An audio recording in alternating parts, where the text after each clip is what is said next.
Okay, so we are live. Hello, everyone. Hello from me and Stephanie. So today we are here to discuss people pleasing. This is a very interesting topic because so I know Stephanie for over 6 months now. We've been doing together high performing coach, and what was really interesting since knowing Stephanie and what she's working with is about the people pleasing, that I actually realized that I'm a people pleaser as well. So she was able to actually give me that really loud insight about myself. And I'm so happy to bring her today here to discuss people pleasing. Welcome, Stephanie.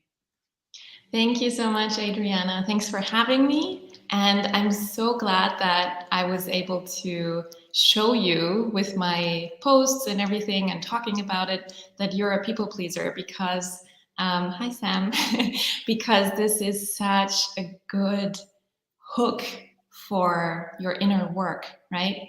When you notice, or actually when you know that you're a people pleaser, when you know what that's about, you can read more about it, you can find out more about it, and then you realize things about yourself that are keeping you and that are making you suffer, and you can work on those and set yourself free. I mean, that's what it's all about. So yeah, I'm so happy to talk about this. I could talk about this topic for hours, but we will try to keep it short. Well, I'm just so glad that you've said yes. So you have been a coach for how long now? So it's been kind of a transition, like a slow transition from my former career in art history. So I'm actually an art historian by training. I worked in the university for over 10 years as a lecturer, and I still do that sometimes. It's still like something that I didn't want to let go of completely. But I've been mainly a coach for about 2 years now. But my website is live since 1 year. I've had my newsletter for a year. So it's been a transition. I've been coaching for over 3 years now. But it's been a very interesting ride also to discover who I really want to work with and what my niche is. And I'm super glad that I found this niche of people pleasing, which is something that I suffered from myself. I would call myself a recovering people pleaser now. It still sometimes happens that I people please, that I try to please everyone, but I notice it very quickly now and I can catch myself doing it. And I have tools and methods to kind of get back to my own wishes and needs and to take care of those. Yeah. But yeah, so if I just can introduce myself a bit more quickly, I have a private practice in Berlin, but I also coach online and helping people pleasers discover more about themselves and finding their own path in this world instead of always being there for everyone else. That's my jam. And also learning to say no. That's also one of my main pointers and one of my main subjects. Excellent. Well, that is exactly the thing that we just kind of spoke before, that I said to you when you kind of kept talking about people pleasers, and I was like, I'm not a pleaser, because I kind of see myself as kind of being kind of more pulled away from people in kind of in my own world. But actually, when I kind of started observing myself and seeing that I really struggle with boundaries and also struggle to know, even for even if it costs me and my time and my happiness, I will never say no. But how did you discover your tendencies? So it was really actually in coaching training that I really discovered that this was my main problem that I suffered from. But let me rewind a little bit, because what I actually thought I suffered from was being highly sensitive. So there's this field of research around sensitivity, and the research suggests that there is a spectrum of being sensitive and about 20% of the population, according to, for example, Elaine Aron, who's like one of the main researchers in this area, are said to be highly sensitive. And the world, unfortunately, is not made for highly sensitive people, but for normal, mainstream sensitive people. So a lot of highly sensitive people really struggle in this world because it sometimes overwhelms them so much. So I discovered this concept in about 2017. And I thought, okay, that's it. That's what I suffer from, and started researching about it and started learning more about it. And it was really great to discover all this. But then I had a major crisis in 2017. It was really a year that was tough on me. A lot of things came together. I broke up with my then boyfriend. It was a pretty, I would say, looking back, it was a toxic relationship. Just the dynamic between the two of us was not great. Finally got out of that relationship in the summer of 2017. My sister was diagnosed with a pretty tough disease. And my contract at the university was ending, but my doctoral thesis, my PhD thesis, wasn't finished yet. And I didn't really know how to deal with all of that. It was all overwhelming as hell. And I had no idea who I was in this world without this relationship, without the job at the university, with my PhD not being finished, with my sister being very sick. And it was just terrible. Like, it was a really harsh summer. And so I was lucky to get a scholarship for my PhD and to be able to go anywhere I wanted to for about 9 months. And so I asked my sister, who lives in Canada and I live in Germany, if she wanted me to come and to live with her for a little while to take care of her kids while she was in chemotherapy, etc. And so I did that. And it was such a win-win situation for both of us, because I got out of my normal life and was able to look at a couple of things from afar. And I was able to help her as well. And I think she really appreciated the support. But what happened there was that she was in a meditation class and she took me along, and I discovered mindfulness meditation for myself, which was truly life-changing. And the wife of the meditation teacher was a life coach, and she actually just introduced me to life coaching, and I ended up booking a 3-month package with her because I was so lost by that point. Like, I really didn't know who I was and what I wanted, and just felt like I'm trying to juggle everything and dropping all the balls and being pushed around by life. And like, I had no sense of, being rooted in this world. I was really uprooted somehow. And so life coaching with her was really amazing, and introduced me to this field of coaching, which I didn't know before, because in Germany back then it wasn't really well known. It's a really growing industry, but in 2017 it was just not that popular, I guess. So I didn't really know how it worked, but it caught me like that, and I thought, okay, this is brilliant. It really helps. It's so forward, goal oriented and focused on tools and what you can do, etc. And for me, it was life changing. And I discovered in that coaching process that, like being coached myself, that I had a really hard time setting boundaries. Like, I did not know how to set boundaries without feeling super guilty. And so most of the time, the boundaries were set by my body being shut down. So I would do and like hustle and run and do all the things until I would get sick, like a flu or influenza or whatever, right? So I didn't know how stop myself, or how to really ask for help, or how to ask for a break, or how to like allow myself to pause and to care for myself. And you wouldn't know this from the outside. From the outside, I looked like I had everything under control. I looked like I had everything together, except for the last year in that relationship where it even showed on the outside, because I got these like eczemas, and yeah, you know, my body was showing that it was suffering as well. So that was actually good, because that was a big wake-up call for me. But anyways, I did this coaching process and it was great. And I was like, okay, that's what I want to do in my life, because I know I'm empathetic, which you need for coaching. I love one-on-one conversations, which is basically what coaching is.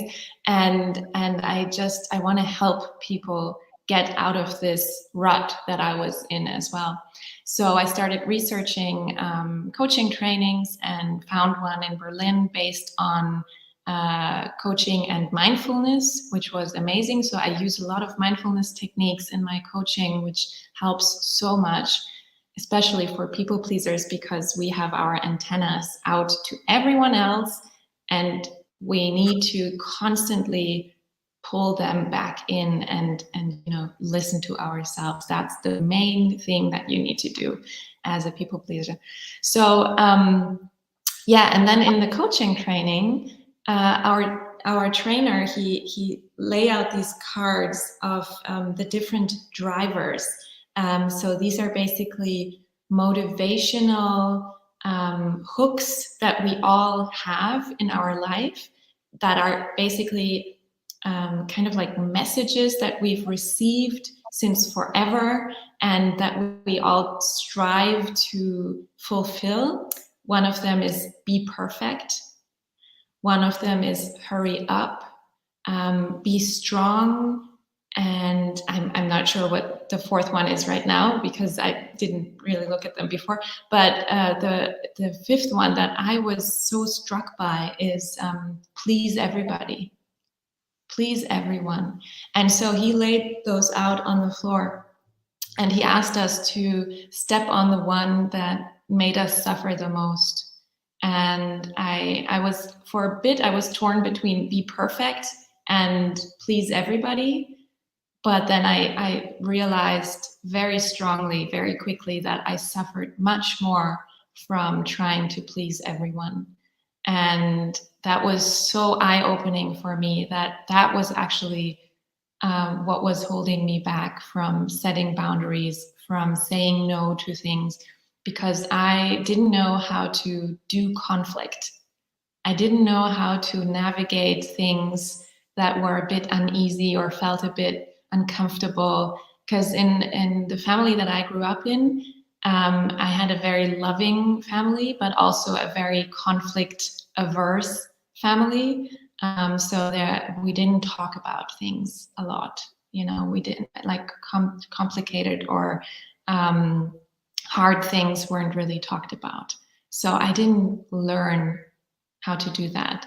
And all of this together, you know, being highly sensitive, being a perfectionist, but mainly like trying to make it right for everyone else is what made me suffer the most, because I forgot who I was and what I wanted. And I didn't know how to listen to I didn't trust my own gut. And I didn't know that I could listen to myself and trust myself and, you know, make things right for me. So yeah, when I discovered that, it changed everything. And I learned how to navigate conflict better. I found words to set boundaries in a way that are good for me, but also okay for everyone else. You know, it's not like I ruined all my relationships. Some relationships suffered from me setting boundaries because they were used to me not having any, but that's okay because, you know, those relationships didn't make me happy. So yeah, it's been quite a journey, but a good one. Yeah, a really, really profound and good one. But thank you so much for sharing your story, because everything kind of that you've mentioned, I feel like I have been, it's almost like your words are kind of, I could say it myself. So, but what I'm going to kind of ask you now, it's because I always like to go to the root of, why we do. So what did you discover or learned of experience? Where did you start developing that way of living, or that way of perceiving other people, that you have to please everyone, to feel probably safe? So where is the root of all of that? Yeah.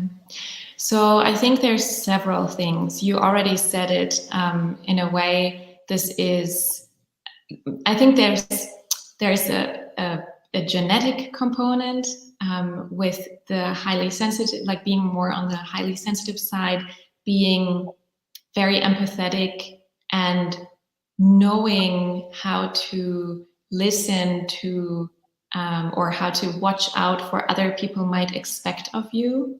So when you have that highly sensitive side and you can try to guess what the other person is thinking or expecting, that doesn't necessarily mean it's true.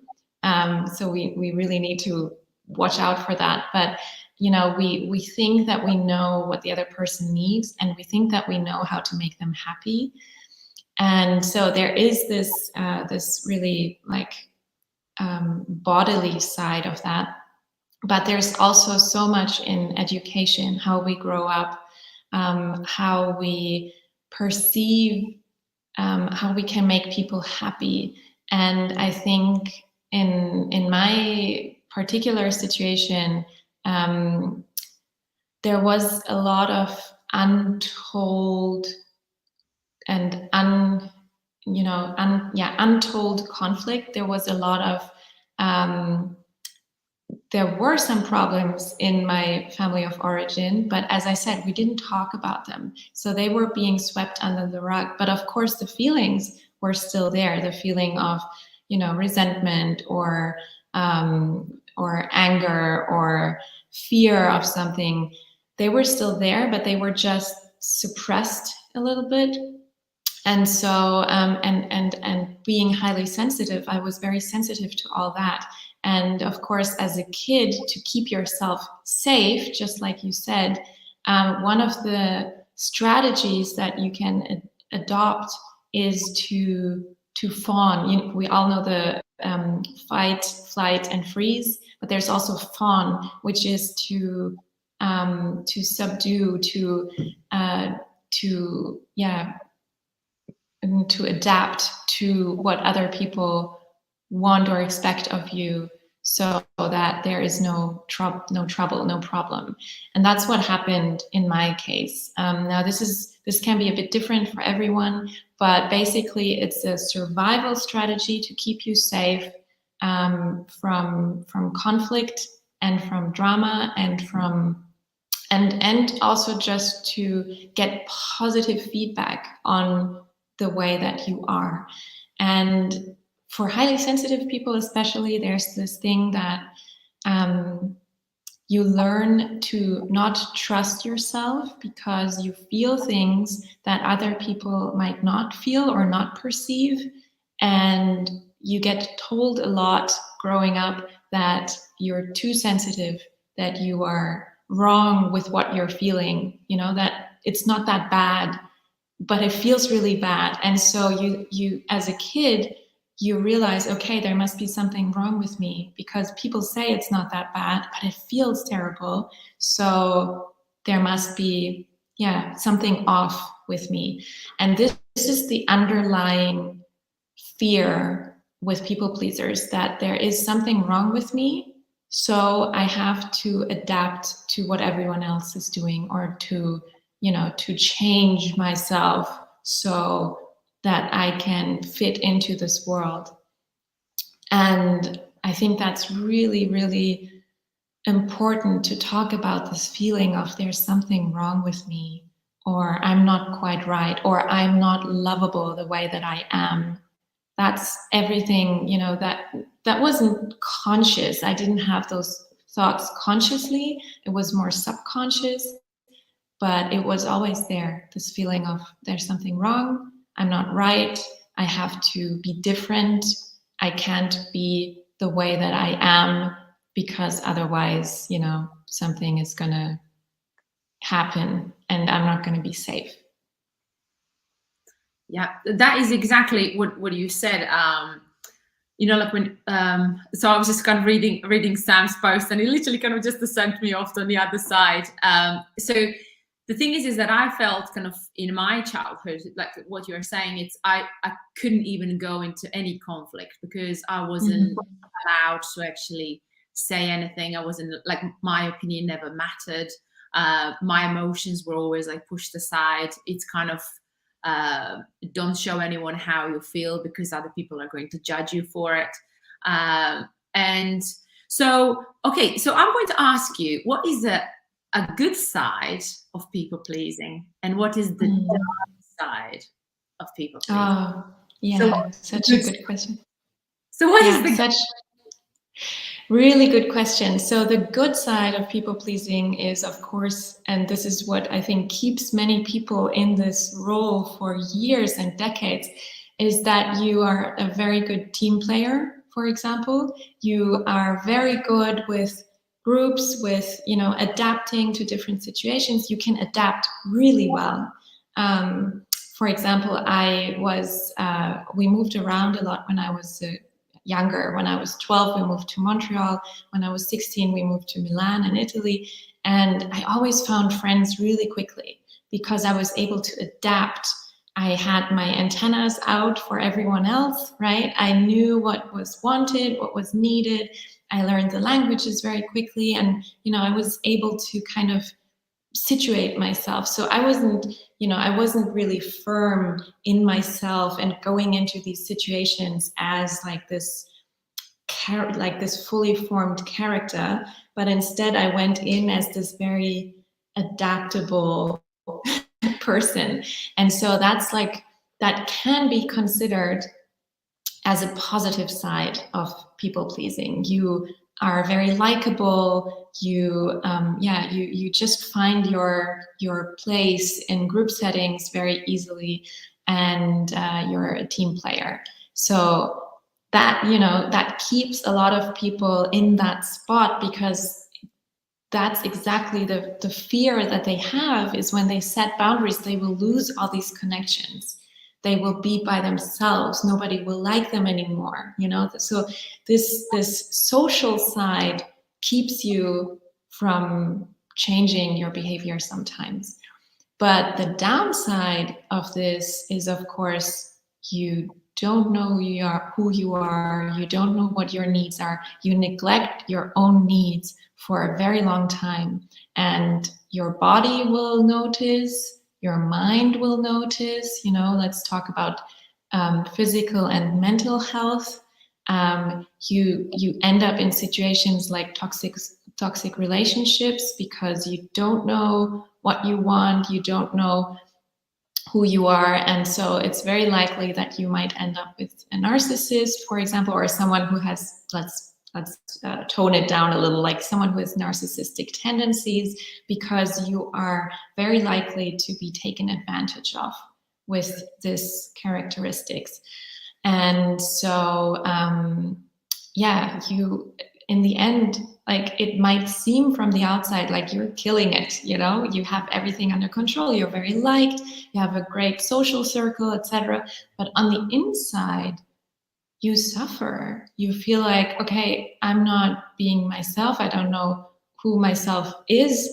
I'm trying to juggle all the balls and trying not to drop any. I'm trying to, you know, adapt to every situation. That's exhausting. It's so exhausting, and it will not get you your needs met. Like, it really won't, and that builds resentment at some point, right? You can be the great friend and the great partner and the great daughter and parent, probably as well, for just, you know, a limited amount of time, until at some point you will realize, okay, I really need to take care of myself, and I really need to watch out for myself, because otherwise it's not sustainable. Like, I love people that are social and taking care of each other and empathetic, and I love all that. But not if it's not sustainable, because you're just exhausting yourself. You know, that doesn't make any sense. So for me, it was really important at some point to realize, okay, I have this in me and I really want to be a nice person in this world, but not at the cost of my own sanity, because then it just, you know, I can't be there for anyone. So it took me a while to realize that I had to take care of myself first. It's the classic, you know, the airplane, the mask metaphor. Like, you have to put on your own oxygen mask first before you can help others. Because if you, you know, get unconscious or drop into bed with a, you know, with a really bad cold or whatever, you can't be there for anyone else if you don't take care of yourself first. So that took me a while to realize that I had to start with myself first and foremost, and then I could also be there for everyone else or for selected people, but from a place of strength and from a place of knowing who I am, and not from a place of, I don't know who I am and I don't know what's good for me, but I'm trying to please everyone and I'm trying to make this all work, because that's just exhausting. So something kind of struck with me when you were kind of mentioning everything, and you know, and that is a fear. People who want to change, who notice that what they are doing is not good for them and it's costing them and energy and time and peace and happiness. Yeah. So what did you discover is the fear? If they change, what would happen then?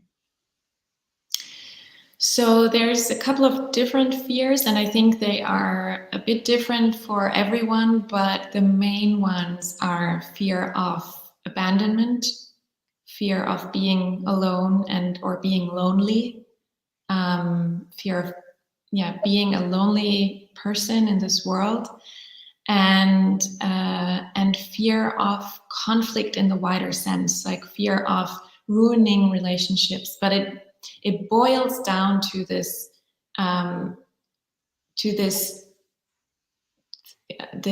idea that if I don't adapt to whatever the other person wants, the other person will not be friends with me or love me or respect me as a coworker or whatever, right? This is, by the way, everything that we're talking about is in private and professional situations. It's the same thing.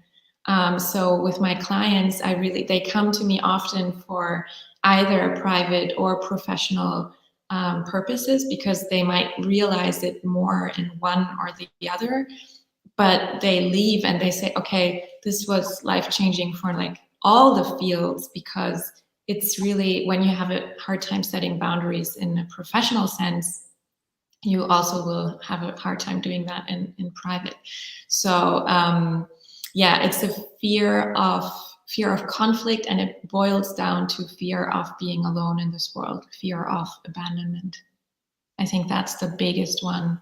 And there's a lot of different little fears attached to that, like a fear of being perceived as bossy, or fear of being perceived as insensitive, which is a big one for me, for example, because I so identified with being this sensitive person and empathetic person that when someone tells me, okay, you're being really insensitive right now, that really hits hard, because it goes against my identity. But I now know that sometimes that is perceived that way, but it's just me protecting my boundaries, and most people will respect that. And so it's a really interesting process once you start setting boundaries and discovering your needs more and advocating for your needs. You will discover that a lot of people will actually not abandon you, but respect you for doing that. And maybe some people will, take offense or have a problem with you because they can't take advantage of you anymore. So that sucks for them. But people are also sometimes ready to change themselves. So you might just be a role model for them. And sometimes people are really inspired by you setting boundaries and are really happy for you to do that and respect you more for it. So there's really this fear that you might upset people, but it's so worth it. It is. It's okay. So if you could kind of tell me, kind of in your work, so let's say in few steps. So if someone recognizes from this conversation that they're people pleasers, or maybe they knew it already, so what would be their journey? So it kind of, if you can kind of put it kind of into steps, not kind of into steps, but into points of their journey. So when they notice that they're people pleasers and it's kind of overwhelming. They don't know anything. They don't know how to handle that. They don't know how to cope with that. So what does it take for them to start the journey of discovering their people pleasers, to start getting a sense of that they are starting getting their life under control and they're able to say no? So what is that process looking like? Yeah, that's a very good question. So the process is very individual always, but there are a couple of things that are always the same. So the first thing is you need to start to get to know yourself better. Because, having had all these years, like I always have this antenna image because it's so good. You have your antennas out to everyone else, but you forget who you are, and you don't know who you are because maybe, you haven't listened to yourself in years or decades. And so the first thing is always to get to know yourself better. And that includes your needs, your values, how your emotions show up in your body, how to read your emotions in your body. I think that's such a big one always. We tend to be a lot in our heads, but we have to get back into the body and really learn what our gut feeling is and what it's telling us and how that all works. So I work a lot with like emotions and needs, and then it's also about discovering your values and your own vision. Like what's aligned with all this that I'm discovering about myself. Maybe sometimes certain people won't align with you anymore, or your job might not totally align with what you want from life. So you need a new vision. Sometimes you need to discover what it is that you are yearning for and that you really want. So we do a lot of that in my coaching as well. And then something that I find so important and that I always practice with my clients is learning to communicate conflictual things, like things that might cause conflict. How do you do that? And because if you've never learned, if you've never, you don't have any practice in this, because you've always tried to avoid conflict, right? People pleasing is mainly avoiding conflict. So if you want to stop people pleasing, you need to learn how to do conflict. And I feel like nonviolent communication is such a great tool for that. So we talk about that as well, and we practice that. And so the person that comes to me and notices that they really want to discover who they are and how to set boundaries, they will find in the coaching process their own language. Because you don't want to, like most people that come to me, all people that come to me actually, they don't want to be suddenly like this very bossy, bitchy person. They still want to be nice and likable, but in a way that is more truthful and more aligned and more authentic with, who they actually are. So it's not about becoming this, asshole version of yourself, right? It's not about that. It's about getting to know yourself and communicating from a place of trusting yourself and from a place of knowing what you want and what your needs are and what your boundaries are. And that's what it's about. But in order to do that, you need to learn some tools to communicate that in a way that doesn't, hurt other people or hurt yourself. And nonviolent communication is good for that, because it's about describing a situation objectively as possible, telling the other person how that makes you feel, telling them what the underlying need is, and asking them for something, like a little request in the end. And that's so, like, when you have those 4 steps in your head in a conflict, it helps so much to just kind of boil it down to those things. Oh, that's really great. Because something came into my mind when you were saying all of that. I know, like, from my perspective, when I was kind of dealing with all the challenges and the conflict and avoiding it all, it was always coming down to that I wouldn't be okay. And it's kind of getting into, like, for example, I now like sit a lot with my emotions, and what I was experiencing, just a lot of, I wouldn't even say a fear. It was more like a terror, like sense of fear, that it was so overwhelming. And since I started sitting with it, I realized that I'm still okay.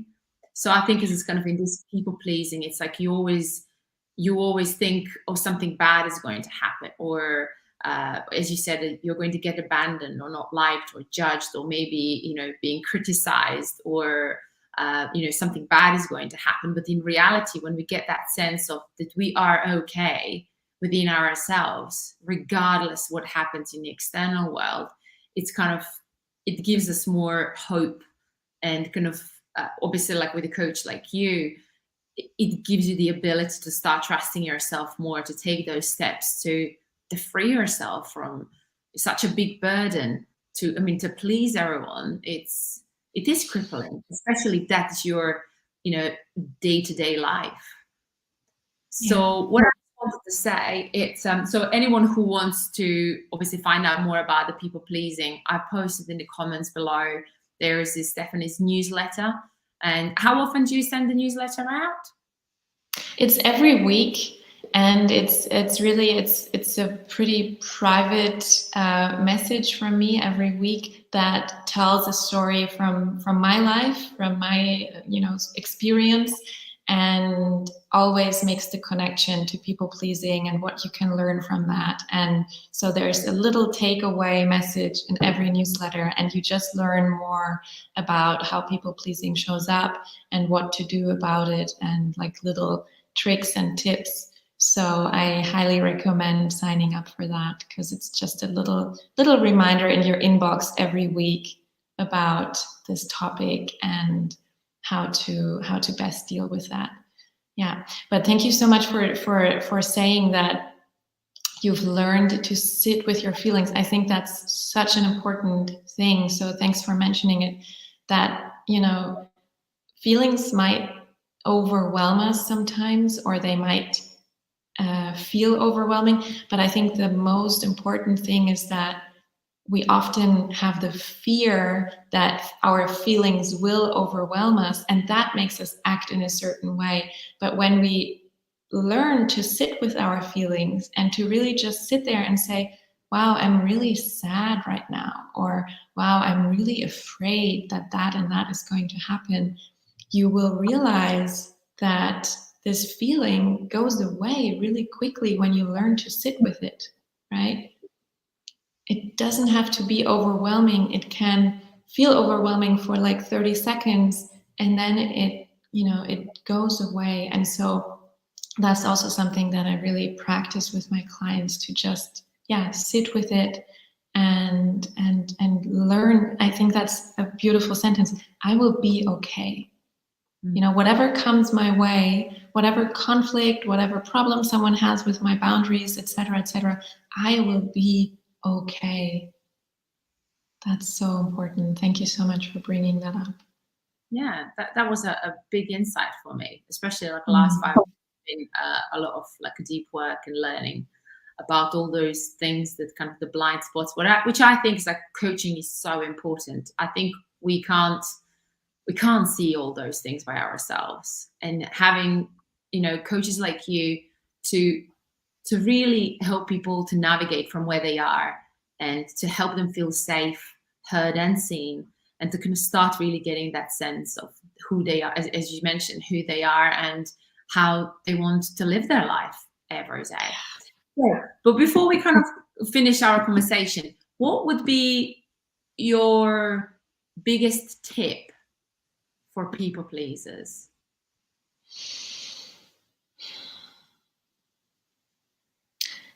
My biggest tip would be to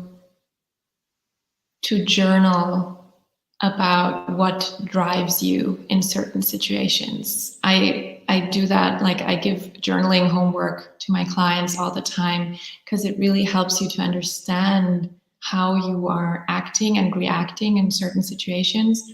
So to really sit down every night, if you can, for 5 minutes, and to write down what happened today that upset me or that made me feel icky or that was kind of like uncomfortable. What was the situation? How did that feel in my body? And what was maybe the underlying emotion there? What was the fear or the anger about? And to get to know yourself better in that way. That's the first thing that I always do with my clients, and that really helps. Oh, journaling is fantastic to literally just start observing. I think it's like journaling is almost kind of, well, not the same, but when we speak our words out loud in front of someone who can actually hear us without the judgment and criticism. But I think it's like, obviously having a pen and paper, I always like have my pen and paper around me. And when you express that outside of your head, really kind of helps to reflect. And that's when you kind of start having more sense and notice the patterns and the similarities within your experiences. Stefanie, where people can find you? Yeah, on all the social media, I'm everywhere. So I'm on LinkedIn, I'm on TikTok now. I'm like very new on TikTok, but it's so much fun. I'm on Instagram, I'm on Twitter now as well, and on my website, of course, which is stefaniegerke.coach. So it's my name altogether .coach, and you can find so much information there. And also on all of the social media, where I try to post some tips every week. And guys, sign up for my newsletter. What can I say? Like, you won't regret it. It's so helpful, and I get a lot of good feedback for my newsletter, which is nice. Yeah, that's so lovely, and so lovely to have you here, Stefanie. I think the people pleasers now can actually notice their antennas to try to find who to please, and I hope as well that they're going to reach out to you if anyone needs help with coaching. I think coaching has changed my life, and I think that it's such an incredible. I think it's like I've done the therapy, but coaching is just way better. So people pleasers, reach out to Stefanie. You will not regret it. And also make sure you sign up for her newsletter, which is basically in the comments below. Sorry, we didn't have time. We didn't ask for questions. But if anyone has got any questions, please do comment below, and Stefanie at some point is going to reply to you or get back to you. But Stefanie, thank you so much. Thank you, Adriana. This was fun. Thanks so much for your excellent questions. And if anyone has any questions or remarks, comment below or write to me or whatever, we will make sure that you get your answer. Excellent. Thank you so much, Stefanie. And I'll see you everyone later. Bye. Thank you. Bye. Bye-bye.